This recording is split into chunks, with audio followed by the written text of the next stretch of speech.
এই যে নির্বাচনে যাব না এই ন্যাশনে হুমকি টুমকি দিয়ে মানে হলো কি পাকা কাঁঠাল পেল না কাঁচা কাঁঠাল পেল, পুষ্ট আম পেল না কুড়ি আম পেল, প্রস্ফুটিত শাপলা পেল না কুড়ি শাপলা পেল। ব্যাপার না, আমরা তো 15 বছর যাবত আন্দোলন করছি। এই আন্দোলনের চরম বহিঃপ্রকাশ একটি প্রতিচ্ছবি।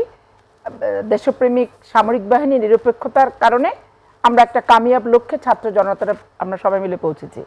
এটা তো হঠাৎ করে আন্দোলন ছাড়া 15 বছর যে খুব আরামায়েশ করে আওয়ামী লীগের সাথে হাসি তামাশা করে বাংলাদেশের জনগণ কাটিয়েছে, এরকম একটা বিষয়ের পরিপ্রেক্ষিতে কিন্তু জুলাই আগস্ট আসে নাই। 15 বছর সকল শ্রেণীর মানুষ, সকল ব্যক্তি এবং সকল পেশাজীবী থেকে শুরু করে ছাত্র থেকে একটা দুগ্ধপোষ্য শিশু পর্যন্ত মিথ্যা মামলার আসামি হয়ে যখন প্রথম আলো ডেইলি স্টারের শিরোনাম হয় যে কোর্টে আগাম জামিনের জন্য যাচ্ছে, সানাউল্লাহ অ্যাডভোকেট মারা যাওয়ার পরও যখন মৃত ব্যক্তিকে আসামির কলামের নাম রাখা হয়, বিদেশে ব্যক্তি আছে প্রবাসী জীবন, তাকেও যখন বাংলাদেশে আসামি করা হয়, এইরকম একটা পরিস্থিতি এবং সর্বস্তরের মানুষ গুম খুন নির্যাতন অত্যাচার জালিয়াতি ভূমি দখল জমি দখল এবং ব্যক্তিগত প্রচার, ব্যক্তিগত আভিজাত্য, ব্যক্তিগতভাবে বাংলাদেশ একটা পরিবারের একটা দলের এরকম একটা পরিবেশ থেকে মুক্তির পথ আন্দোলন 15 বছর করতে করতে গুম খুন নির্যাতন অপহরণের কামিয়াব একটি লক্ষ্যে পৌঁছেছে জুলাই আগস্ট। তো জুলাই আগস্টে আমাদের দলের কারো কোনো মানে দ্বিমত পোষণ কি আন্দোলনের আত্মাহুতি নিয়ে কোনো বিতর্কিত বক্তব্য কি এটাতে একবারে এককভাবে কোনো দলের অস্তিত্ব আছে কোনো দলের নাই, এরকম কোনো বিতর্কে আমরা আজ পর্যন্ত কিন্তু জড়াইনি এবং আমরা সেখানে যাই নাই। এই আত্মাহুতির প্রতি আমাদের সম্মান আছে, শ্রদ্ধা আছে। যারা আমরা এটার সাথে জড়িত এবং কাঙ্ক্ষিত লক্ষ্যে পৌঁছানোর দিনকে যারা উপস্থিত ছিল তাদেরও বাংলাদেশে একটা নিরাপত্তা থাক এবং তাদের জীবন জীবিকা পরিবারের উপর কোনো অসহনীয় সংকট নেবে না আসুক, অন্তত রাষ্ট্রের নাগরিক হিসেবে এই প্রত্যাশাটা এবং এই চিন্তাটাও কিন্তু আমার মাথার ভিতরে আছে। এখন এইখানে আজকে ঐক্যমত কমিশনের যে বিষয়টা আমার সহ আলোচক যত ইজিলি যত সুন্দর যত স্মুথলি বললো, বিষয়টি যদি এত সহজ এত সুন্দর এত স্মুথ হতো তাহলে আজকে প্রত্যেকেই দেখেন প্রেস কনফারেন্স করছে। আজকে বিএনপির পক্ষ থেকে প্রেস কনফারেন্স হয়েছে, জামাত করেছে, মান্না ভাইয়েরও বক্তব্য আমি শুনতে শুনতে আসলাম, কারণ আমরা আসলে সকাল থেকে বিকাল পর্যন্ত কোর্ট কাছারিতে সুপ্রিম কোর্টে থাকার কারণে এই সামাজিক যোগাযোগ মাধ্যম কি সকালে উঠে পত্রিকাটা পড়ারও সময় পাই না, ওই শুক্র শনিবারে 7 দিনের পত্রিকা একসাথে পড়ি। তো সব মিলামিশে আমি যেটা দেখলাম যে একটা লেজে গপরে তো অবশ্যই হয়েছে, এত স্বাভাবিক বিষয় না। শাপলা পাবে না পদ্ম পাবে না গোলাপ পাবে না রজনীগন্ধা শীষ পাবে, এটা নিয়ে আমাদের কোনো বিষয় কিন্তু ছিল না। কিন্তু রাষ্ট্রীয় লোগো হিসাবে নির্বাচন কমিশন এতদিন যে স্ট্যান্ডটা ধরে রাখছিল যে রাষ্ট্রের লোগো, সামরিক বাহিনীর লোগো, পুলিশের লোগো, স্পিকারের জাতীয় পতাকার পাশাপাশি যে একটা পতাকা ব্যবহার করে সেই পতাকাকে লোগো হিসেবে শাপলা ফুলটা ব্যবহার করা হয়। এখন কুড়ি না প্রস্ফুটিত, প্রস্ফুটিত না কুড়ি, জায়গাটা কিন্তু এক জায়গায়। এখানেও কিন্তু আর একটা বিতর্কের সূত্রপাত করে দিল যে প্রস্ফুটিত না হচ্ছে কুড়ি।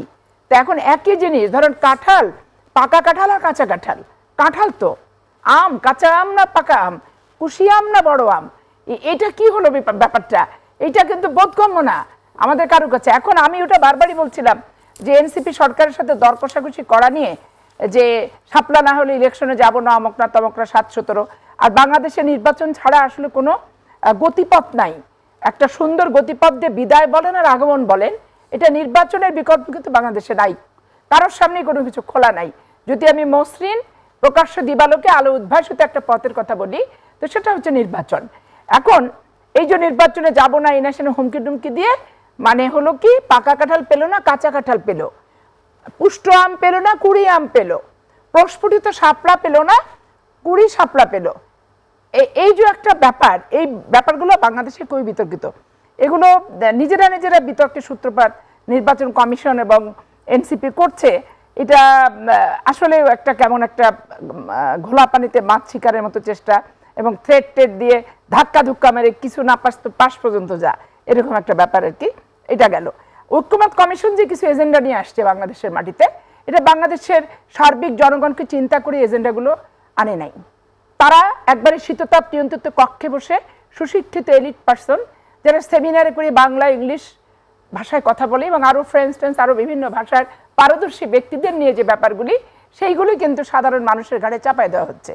যেমন আপনার গণভোট বাংলাদেশে হয়েছে ঠিক আছে, কিন্তু সেই গণভোট এখন আপনি যদি আনুষ্ঠানিকভাবে সাংবিধানিকভাবে সকলের সম্মতিক্রমে গণভোটটা আপনি দিতে যান, এখন আগে দিবেন না পরে দিবেন, লোক হবে কি হবে না, লোক ভোটাররা যদি না যায় তাহলে সেই গণভোটের রিয়াকশনটা কেমন আসলো, সেটা একটা ব্যাপার আছে।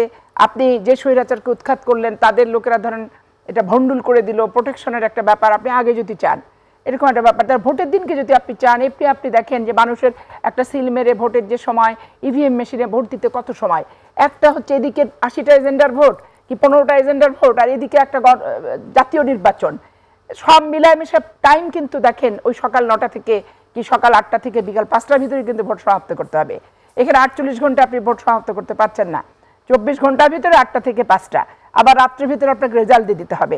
তো এই যে একটা বাস্তবিক প্রায়োগিক যে ব্যাপারগুলা, এই প্রয়োগগুলো চিন্তা করলে আপনার মাঠ কর্মী হিসেবে, মাঠের একটা মানুষ হিসেবে, মাঠের সাথে সম্পর্ক থাকার বিষয় হিসেবে বাংলাদেশের মানুষ 18 কোটি মানুষ বিভীষিকার ভিতরে আছে। যেটা আবার ঐক্যমত কমিশনের সঙ্গে তাহলে এত বিরোধটা কেন?